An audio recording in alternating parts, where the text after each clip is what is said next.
Praise lord brother and sisters. ఈరోజు నీతి వాక్యం. ఈ రోజుల్లో మనం చూసుకుంటే సాధారణంగా ఫీవర్ అన్నది వస్తుంది.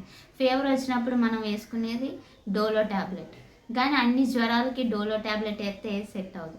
మలేరియా జ్వరానికి మలేరియా మెడిసిన్ వాడాలి, అలాగే డెంగ్యూ ఫీవర్కి డెంగ్యూ మెడిసిన్ వాడాలి. అన్ని జ్వరాలకి డోలో ఎలాగైతే సెట్ అవ్వదో అదే విధంగా చూసుకుంటే మన ప్రార్థన జీవితం కూడా అన్ని సమయాల్లో ఒకే విధంగా ఉంటే కుదరదు. ఎందుకంటే అన్ని జ్వరాలకి డోలో ట్యాబ్లెట్ ఎలా అయితే సెట్ అవ్వలేదో అదేవిధంగా అన్ని పరిస్థితులకి ఒకే రకమైన ప్రార్థన సెట్ అవ్వదు. మన పరిస్థితి ప్రభావాన్ని బట్టి మన ప్రార్థన ప్రభావం కూడా పెంచుతూ వెళ్ళాలి. దేవుడి దగ్గర ఎక్కువ సమయం గడుపుతూ వెళ్ళాలి. అలాగే దేవుడి వాక్యం చెప్తుంది, సామెతలు 25వ అధ్యాయం 11వ వచనంలో, సమయోచితముగా పలకబడిన మాట చిత్రమైన వెండి పళ్ళెంలో ఉంచబడిన బంగారు పండ్ల వంటిది అంటుంది.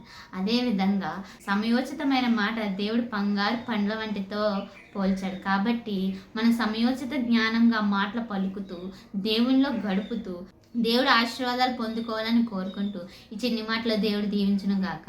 ఆమేన్.